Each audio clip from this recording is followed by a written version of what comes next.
Cashing in my pockets so my pennies should be. What they selling is cheap, so I'm buying that this freedom is free. I've been becoming me. See when Jesus taking the lead. With purpose I bleed and rise like going under the heat. Defeat is a never. You can't reattach with a sever. What's bringing you pleasure can tell you where you stacking your treasure. When storm is your weather, know that it gets worse for it's better.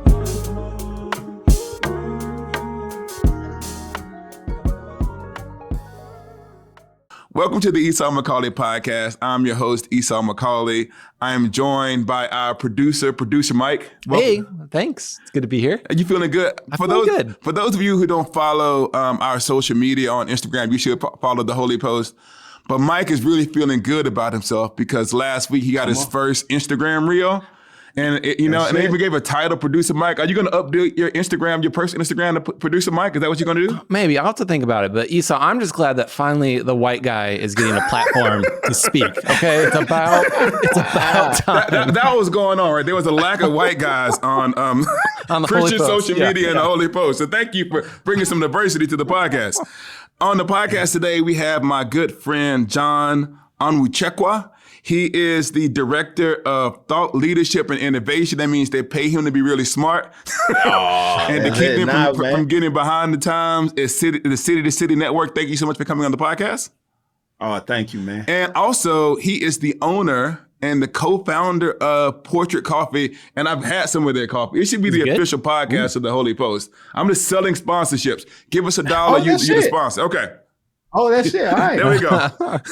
I'll take it. Oh, matter of fact, if you keep sending me free coffee, internet, I'm for sale. If you send me some free coffee, then I will drink it on the Holy Post. We'll do the whole thing. We wanted to debut, because we got John here, a new segment on the podcast we've never done before. Yes, I'm excited. And we're calling it Low Stakes Conspiracy Theories. So there's like high stakes conspiracy. This is like low stakes. The world isn't going to change. No, isn't that big of a deal if it's true. But you believe it's true. Yes. And so we're going to have you go first, I'll go, and then we'll see what John got. So what's your first low stakes conspiracy theory? My low stakes conspiracy theory is that Stevie Wonder not actually blind. Okay. Hey, have you seen this? Listen. Listen, okay. The amount of times he said, "See you later," you have to. All right. If there's one clip that convinced me, you can. Well, maybe we'll even. It's like 2 seconds long. I bet we can put it in the show as I'm speaking. But there's this celebrity concert. Paul McCartney is jumping around the stage, and he knocks over a mic stand. And Stevie Wonder goes to grab it.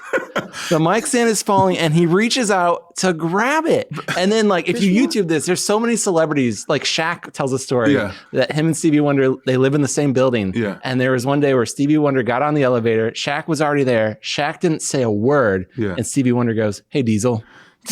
There's one, I saw one. I think it was the R&B artist. This is a deep cut. You might have to be from the community.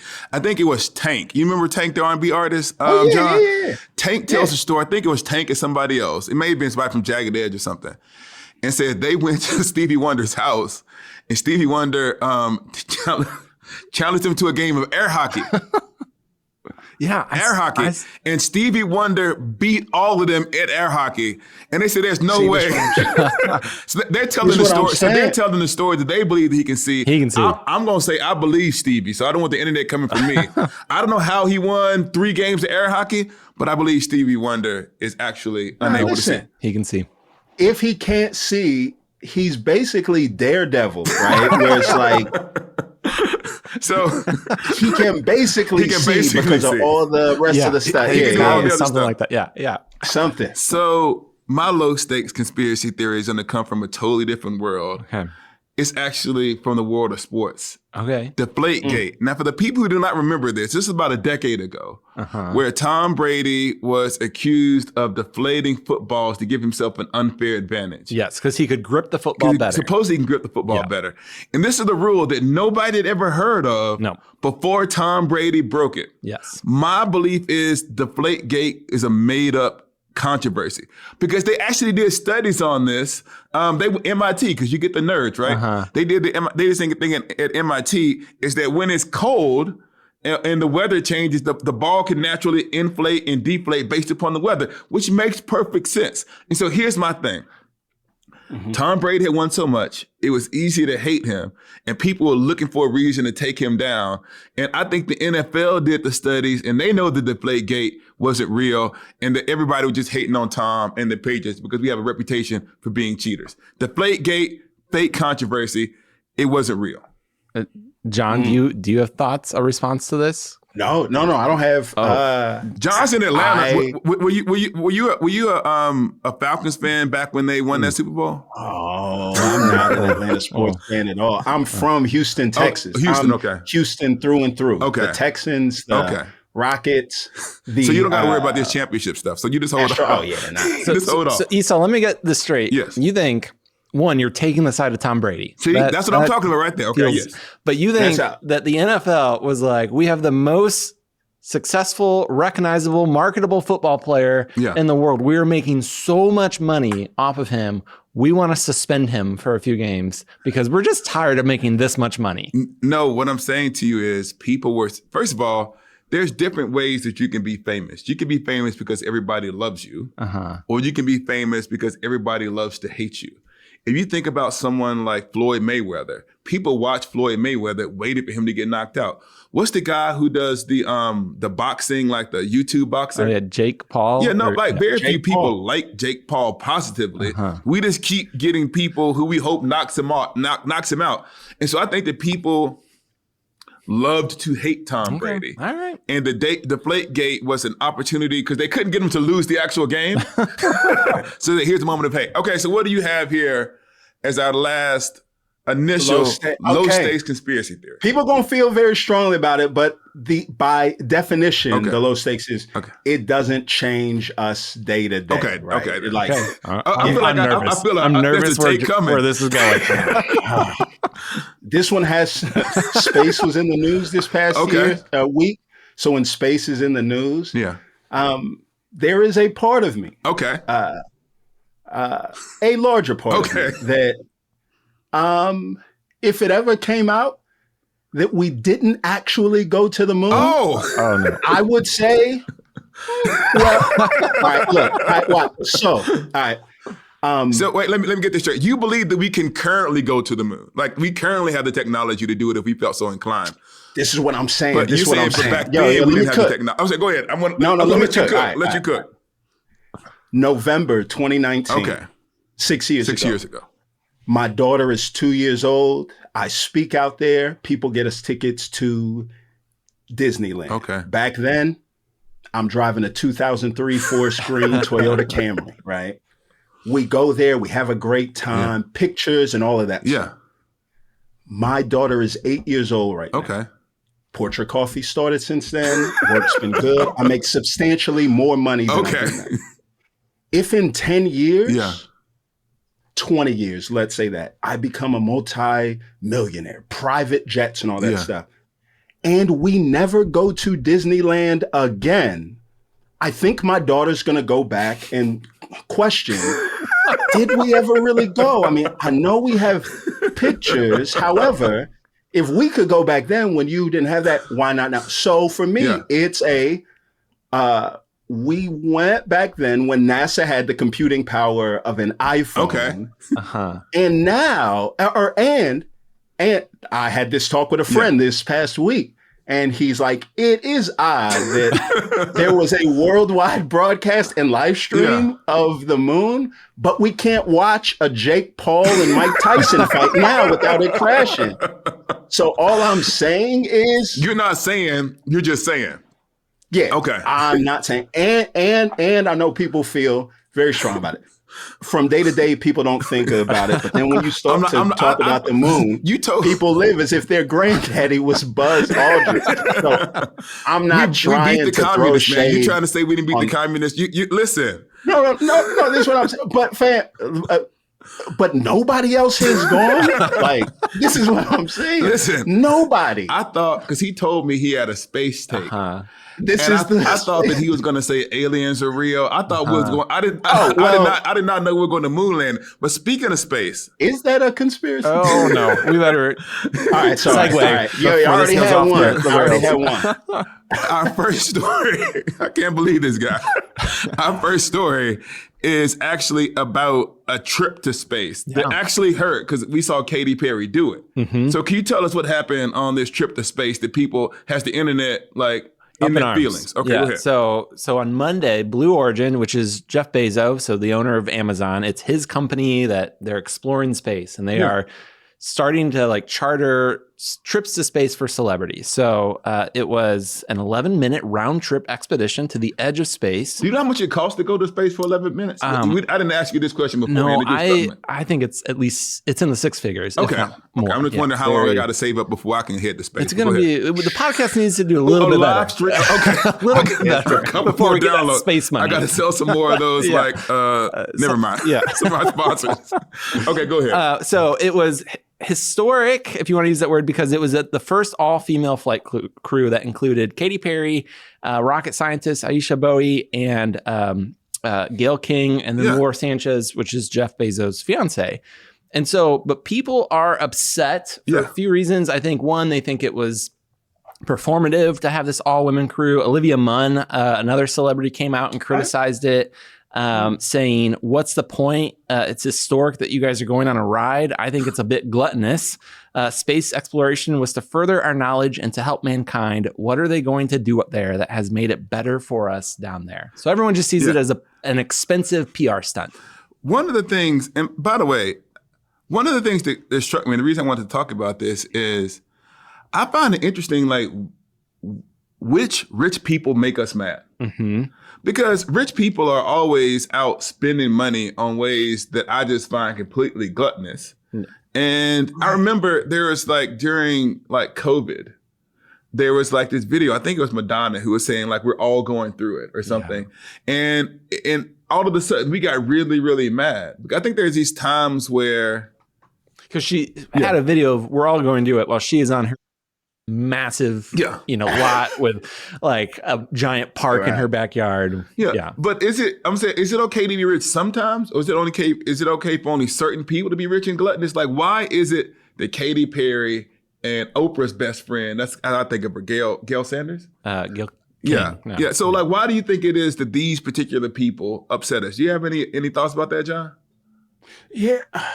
So it's I don't know. And I don't know if, so it's maybe to speak to a different thing for your question. When I read that same article, it was interesting, the people that they brought in to critique, right? It's like, I think regular people day to day see the headline and they move on, and it's not that deep. But now it's like there's now there is some strong principial like stake that we have about what space travel is and is not for, that makes it very odd to me. Like, why? Why we protecting space travel? This is what I'm saying. You don't believe they went anyway, but you be clear. No. I think that they went to space. I just don't think that I'm messing with you. They went to the moon. So let me ask you this though. There is maybe what I saw in this is like our love-hate relationship with wealth. Uh-huh. And there's a way in which sometimes what we see the wealthy do is aspirational. And we see it and we want to do it. One of the things that like hip hop culture, or even you go to the red carpet and you see these people with these dresses and these things that we can never afford to wear in real life. And we take pictures of it and we celebrate it and it's great. And that's fine. But then there's these other moments where it becomes clear that they live such a radically different lifestyle than us. And it reminds us of the separation. And I think that's like, to me, the tension that celebrities often walk is how do you come across as an ordinary person when your life is nothing ordinary at all? I think about sometimes they have like these politicians who like go to restaurants and you can tell they've never actually ordered something from McDonald's. They've never actually had a milkshake. And so I'm just wondering, for me, do we want to be the rich or do we hate the rich? Maybe that's the question. What do you think, John? I mean, Mike? I wanted to correct what I said earlier. I'm still trying to figure out how much it costs. Okay. But back in 21, Blue Origin auctioned off a seat for $28 million. So $28 million. We got to sell a lot more dog food or something before we get there. The celebrity thing is, it's interesting because even we were talking about this right before we started recording that William Shatner did the same trip with the same company a couple of years ago, and people loved it and said it was inspirational, and obviously because of the Star Trek connection. But you compare that to this one, and it's like, I don't know, it's either a sexist thing or it's just like we were okay with a rich guy doing it once, and now when you're gonna flaunt it in our face, we're actually kind of sick of it. Kind of back to why everyone started hating Tom Brady. That you can have a little bit of success, but once you have a lot of success, we get turned off. I think that's one of the things, and this might seem like, I mean, I've not taken a $28 million space flight. Yeah. But you well on your way. But one of the things that I think about, and I don't know, John, I know you used to pastor and you used to preach some. Sometimes I think about like the way that I move on like social media and in public. This is like a small thing. I was getting ready to give our Black History lecture. And I had all like my church, my clergy collar and all the other stuff. And I was going to put on what I normally do because I'm old. And now that I'm old, I don't like to wear dress shoes because they're just not comfortable. Yeah. So I like to wear sneakers. And so because I was wearing all black, I wanted to put on like the black J's with the like silver, and I was like, but then I thought about that video or like that YouTube, the Instagram page, Preachers and Sneakers. It's like, but these shoes aren't like $1,000 shoes. These are like the Jordans that everybody can have access for. But I actually thought about it. And then I wore it anyway. I was like, it'll be cool. And someone said in the comments, I see those Jordans. They weren't commenting. They weren't like roasting me, but they saw them. And so do you ever think about like balancing how much you show when you're out? Yeah, just because so this kind of heads to that point. The problem with critiquing the rich is that everybody sees the rich as somebody else, right? Like, nobody would see themselves as worthy of critique, right? Yeah. So for me, I've had that exact same fear, right? November 2017, I remember where I was. Sneakers app, Nike. Yeah. I landed the Off-White Blazers, which are right now. Close to $2,000, but I got them for $140. Yeah, that's what I'm saying. Every time that I wear them, especially as a pastor, I do feel like I have to throw the disclaimer that I did right now, right? And so, So no, I think that I remember this time when I was preaching at this church. I was in Japan. I was pastoring in Japan at the time. And my wife was in the Navy. Little flex. My wife was in the Navy. We got stationed in Japan. I ended up pastoring church. It's all good. And so I remember there was like one of these passages in the Bible where, Jesus is going in on the rich. And I'm writing this sermon as I normally do because I grew up on, like outside on the rough parts. Not outside. I got to translate this for Mike. To be outside just means to be out in the streets. Anyway, thank you. I was preaching this sermon. I was writing the sermon, talking about the wealthy and like what the Bible says about it. And I realized that I wasn't as broke as I was the first time that I preached this text. Yeah. And then now it wasn't just pointing at them. I was a part of it. And even now I want to give the disclaimer that John talked about. I wasn't rich, but compared to where I was, right? Right. Like my mom was making like $25,000 a year when I was a kid. Yeah. So when I get a job, my first job was making, it sounds crazy. My first job was making $27,000 a year at a Christian high school. And you couldn't tell me nothing with that $27,000. Oh my goodness. And then I had another church job on the side that was paying me like 10. I'm like pushing 40,000 and you couldn't tell me anything. And so now I remember trying to think through, how do I talk about what the gospel has to say about the people who are suffering when my suffering isn't at the utmost? And I couldn't always put myself at the bottom. Anyways, all that to say is I think everybody is rich to somebody else, and most people are.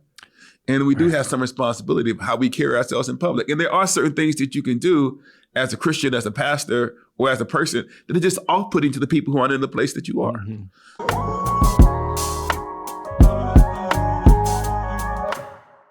Hi, it's Esau. If you're looking for another fascinating podcast that touches on religion and spirituality, I have the perfect recommendation for you. The Signal Award-winning show, No Small Endeavor. As a friend and recent guest of the podcast, I can truly say it's worth a listen. Produced by Great Feeling Studios and PRX, No Small Endeavor explores what it means to live a good life. Each episode, host Lee C. Kemp sits down with special guests like pastor and theologian Tish Harrison Warren, civil rights hero Reverend James Lawson, and one of the world's most influential living theologians, Stanley Hauerwas, to discuss how their faith shaped their journey. If you're looking for a place to start, check out their recent episode with Americana songwriter Drew Holcomb, in which he unpacks how creativity is a way to overcome fear, make something that didn't exist before. It's a beautiful heart-to-heart. Don't miss out. Follow No Small Endeavor on Apple Podcasts, Spotify, or wherever you get your podcast. Zones Field got him doing football numbers, only average grown. He was acting grown. Our next story is speaking about people potentially hating. And this is where Mike said that he has a different take than I did. Come on. I don't know your take, this is you know what? I was thinking about this. Before I forget any further. Because people think that me and you always have beef. And I wanted to bring you a gift. And I meant to do it at the top of the podcast, but I want to do it now. Because we're about to have a disagreement. I want to give it to you. So you think this is just me doing a commercial, but it's not. I got a new book coming out called God's Colorful Kingdom. It sounds like a commercial. And I want to give it to you to give to your kid. Esau. Because you talked about your kid on the podcast. I did. Now, this ain't the whole book because I didn't want to give you my whole book copy. Okay. I'm giving you a sample. Okay, a sample. So you don't get a whole book, but your kid can have like a sample. There you go. That's for you. That's for you. So is this like a situation where you give me a sample, you're hoping I get hooked? And so then you buy it. The full version? Okay. So I gave you a sample hoping that you buy the whole thing. Okay. This is great. There we go. Yeah. So Colorado. For those of you who don't know, Deon Sanders is one of the greatest athletes of all time. He was a two-sport star, and he decided he wanted to coach. And so he started off coaching at a historically black college called Jackson State. And then he and his son is the starting quarterback there. He then goes to the University of Colorado, and his son and another star cornerback named Travis Hunter transfer to Colorado State. They go from being a one-win team to a bowl team within 2 years.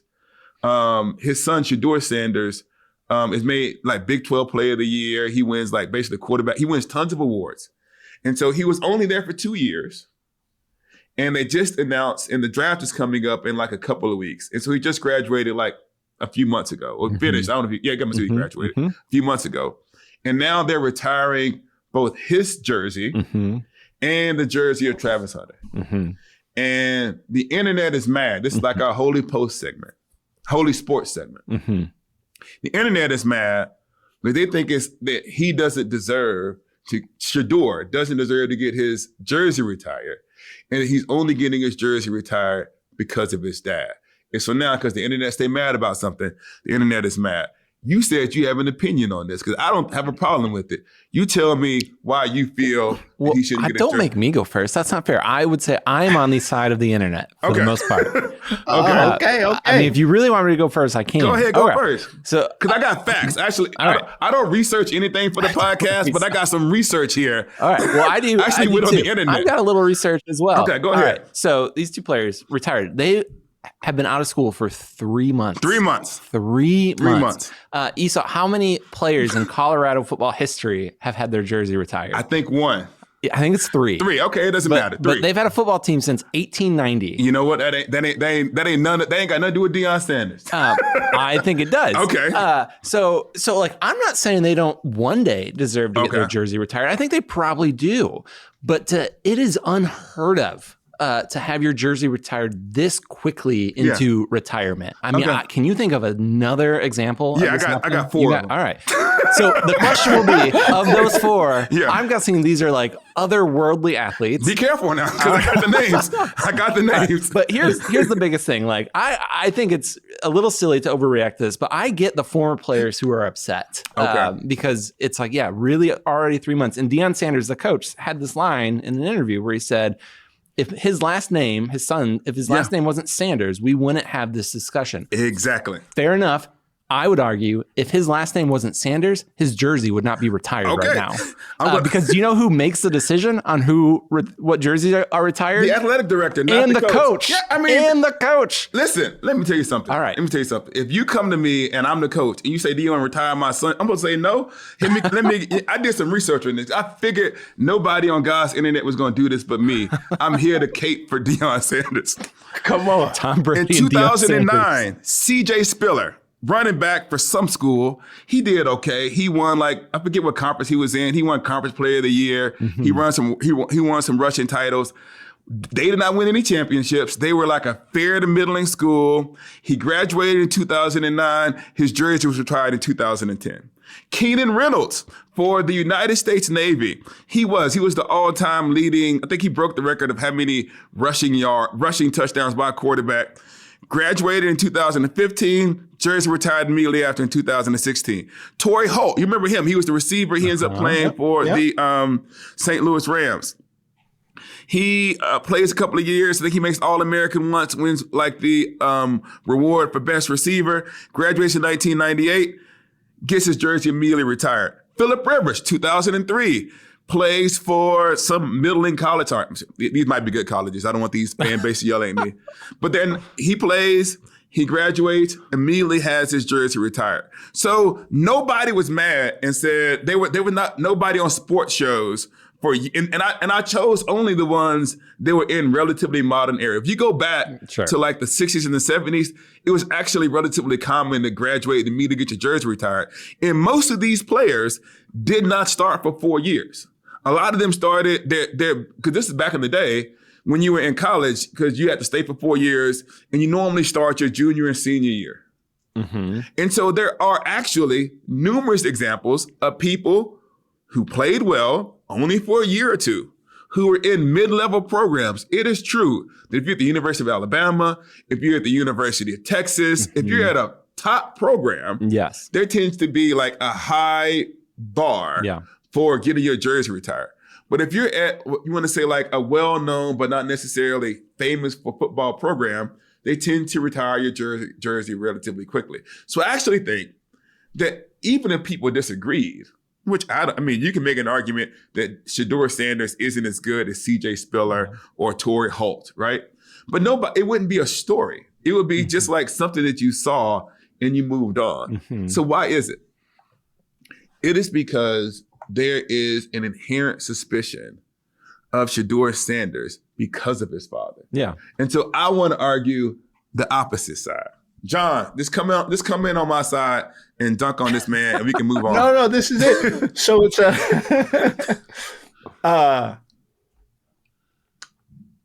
it would be interesting for all the people that I would agree with you. I think this is a news story because of whose jersey is being retired. And it's like, think of in the past, let's go 5 years. Yeah. Can you name me anybody's jersey? 5 college football players who have had their jerseys retired in 5 years?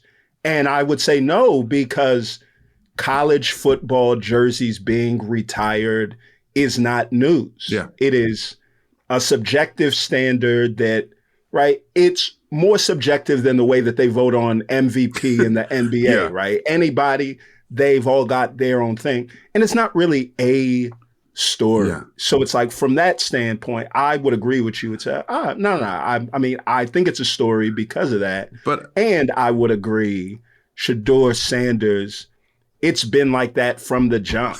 Jackson State, he's there because of his dad. Yeah. All right, now he's getting ready to go to Pac-12. Well, he could do all this stuff at Jackson State, but can he now? He's just here because of his dad. And so at each step, I do think Deon is showing he's completely unbothered and has no intention to capitulate to. And forgive me, I'm not going to put you. Listen, no. Mike is not the person I'm talking about here, so I want to make sure I'm going to save you from this part that I'm about to cook.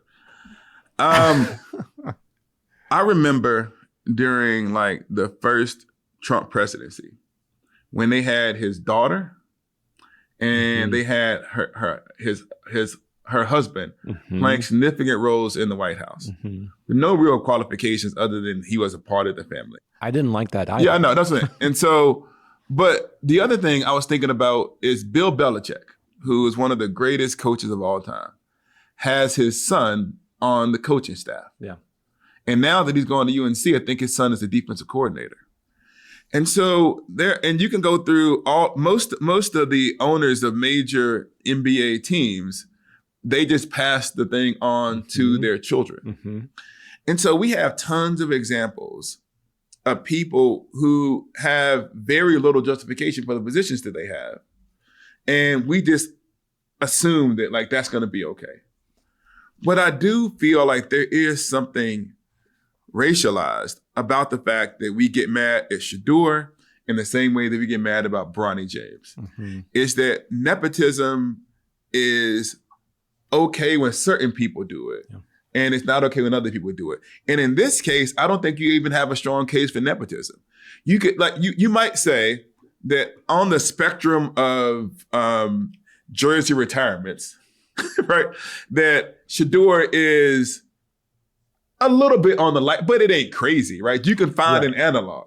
And so sometimes I do think that it is the case that people are held to a higher standard. And now, once again, I don't want to do a Jesus juke on everything, but what I was thinking about as I said this is I remember when I was a kid and we were growing up at Baptist church, and we had the pastor, a reasonable middle-sized church, about 1,000 people. In Alabama, that's just normal size. And I remember how everybody was like always in the business of the pastor's kids. Yeah. And most of the time when the kids were doing stuff, they were just doing normal teenage knucklehead behavior. And people would get so upset about these kids more than they got with their own kids, right? And it was like, you can do whatever you want as long as you're not the pastor's kid. And the assumption was the pastor's kids were not able to have any flaws. And they were judged with this double standard because there's this assumption that they just weren't going to be teenagers. So I'm sympathetic whenever someone's kid gets, I think, unfairly criticized because of the accomplishments of their parents, especially when they're accomplished in their own right. But that's just maybe I'm speaking because I'm pastor and I got kids, and maybe it's a long way of saying leave my kids alone. Listen. But one thing, I do think it does put Deon in an interest, or it puts Coach Prime in an interesting place when it comes to future jersey retirements. It just makes it now everybody's got to get a jersey retired. I think it'll be a news story next year when he doesn't go or if he doesn't go back. So he does put himself in a place where I think it's going to be in the news for a long time. And let me be honest about this too. Do I believe that Shedeur deserves to have a jersey retired? Probably not. And do I believe that his dad being the coach has something to do with it? Probably. But it isn't ridiculous. It was one of those things you could have gone, and moved on. Last story from the world of pop culture. There was a trailer released last week. By this time, who knows, it might be a couple of weeks, for the new Fantastic Four.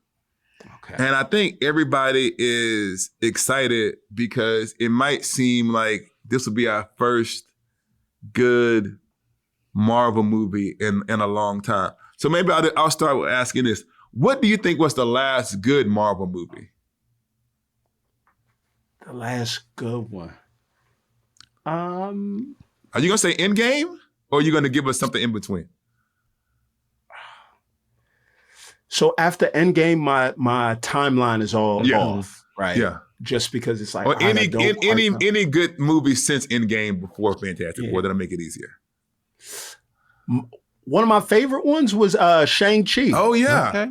That was like it was textbook, right? It just the recipe of all the stuff, funny, action, you got the little So I'm going to cheat a little bit and say I'm going to use a TV show, and I'm just going to say I like Daredevil. Oh, and does that count though? And listen, it's my podcast. It's my podcast. Your name on a podcast. So, do you have one that you think might be in between? Of the movies, I think some of them. I think Endgame was really good, and since then, the best Marvel movies have been fine. So, I think Spider-Man has had 2 since then. They weren't bad. Oh yeah.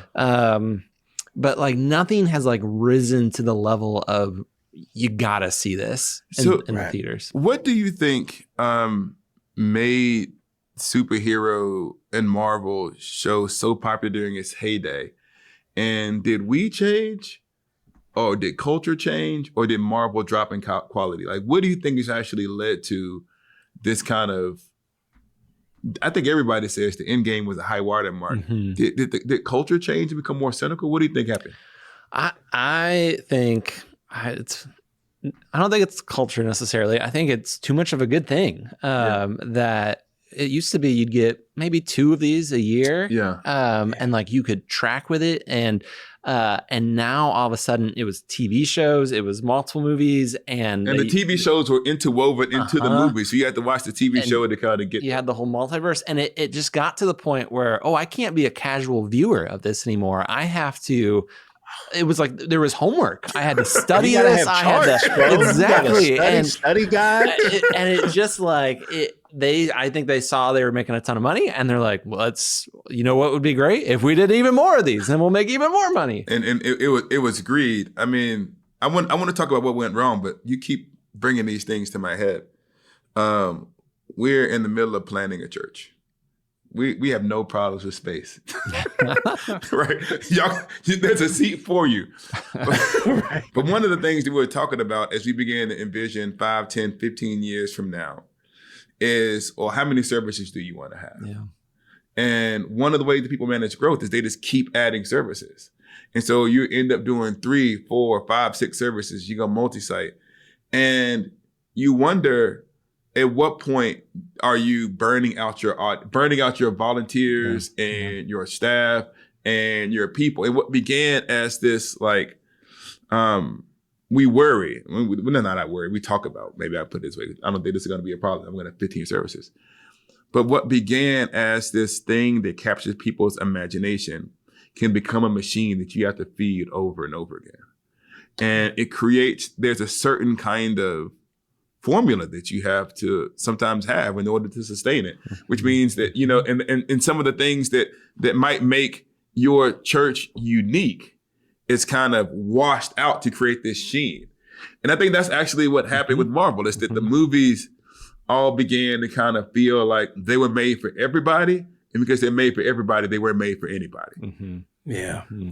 Yeah. So what makes Fantastic Four different? Oh, so you want to say about that, John? No. So this, to that point, I do think like what made those first 10 years so great is that it was like there wasn't a rush, right? And there was this sense of like, you do have to walk this tightrope of, I've got to put stuff out, but I also want to have enough time to be able to tweak and to give feedback. And I thought the greatest picture of this was Thor, right? So Thor 1 and 2, Thor 1 was Thor 2 was bad, serious. It almost felt like homework, Shakespearean. The drama didn't work.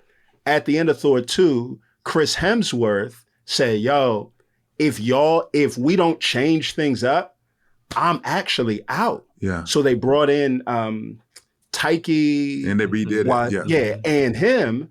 And if you look at Thor 2 and Thor 3, they completely changed it. Yeah. And they're like, yo, this works for him. And then I think they kind of found that gold. And from like then on, you started to see like everything was comedic and kind of slapstick. And it's like this worked there, but let's walk the tightrope with these folks. But when you got a production schedule where you just got to get things That's out. What I was saying. Like you get like caught up in the machine. One of the things that I talked to you about this before off this podcast is that you wrote a book called We Go On. That's the name of it. I'll make sure I got it. What year was that book published? When was it? What year was it? January 22. Yeah, and so a lot of people, they would like publish a book, and then they do like 5 to 6 months, and they kind of go on to the next thing. And your book deals with grief and loss and those things and how to move forward. And the thing that I've appreciated about what you did with that book is that you just kind of sat with it. You continue to tour it year after year after year. And you didn't say, oh, here's this book. Now I got to go ahead and rush to the next thing. And there's this idea that we can, even as people whose job is to talk, do podcasts, to write, that we're always moving towards the next thing. And then sometimes you have to sit with an idea and let it germinate and then grow as a writer, as a person, so that the next thing that you do is actually fresh and not just the next thing that is due. Right. So were you a Fantastic Four fan, or did you think the fact that the video, the trailer looked unique? What made you excited? Because you're the one who put the Fantastic Four. I'm a fan of it. Yeah. And so it's like, I love that the past ones have been done so poorly, right? Yeah. That it's like this one, I am intrigued by it. Like, oh, it feels like they're starting to take care to produce like a coherent, epic story. Yeah. The actors are great. Pedro Pascal can do no wrong in my mind. And his wife is pregnant, so he has to have a kid to protect at some point. So,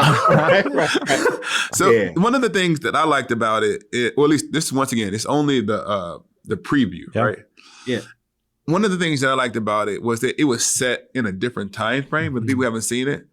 And the aesthetic, but it was more of like, it feels like the Marvel Universe is almost trapped in the ramifications of Endgame and the multiverse, and they're always relitigating that. Mm-hmm. And it felt like it was free to become its own thing. And that it wasn't completely trapped in the traditions and the storyline that was already made. It's like, because the Fantastic Four is like one of the first superhero kind of groups. And so for me, it felt like there was a freedom to like begin something new. Are you a superhero person? Are you a superhero person? I love the Marvel movies up until Endgame. Like, I didn't do comic books, but yeah, and I love the Dark Knight trilogy. So I do enjoy the superhero genre. So one of the questions that I maybe we'll kind of close with this one, because there is something about the superhero journey that is kind of unique. Someone who has an ordinary life, who gets extraordinary powers, and then they have this great responsibility. Is there anything like spiritual to take from the fact that we're drawn to these kinds of stories? Or is this just like entertainment? Is there anything that's revealed in our desire to have someone who has power, or see someone who has power and then struggles with figuring out how to use it well? Yeah, I think so. I mean, I think when you look at most superhero stories, you see reflections of the gospel story being told. Like, many of these superheroes start off at a high place and they lose their powers, one way or another. And the story is about how will they overcome the challenges and obstacles. And I think we see a hint of the creation story that God has placed before us, that we recognize our own brokenness and fallenness, and we recognize the brokenness of this world. And superhero movies, to some extent, and as cheesy as it sounds, it gives us hope. It gives us hope that, there could be someone who could come and beat all the bad guys and take care of all of my problems and fix everything. Like, Superman could fix any problem I'm facing. And I think we like to escape our current reality to live in that reality. Yeah. What draws you to superhero shows? Yeah, so me, it's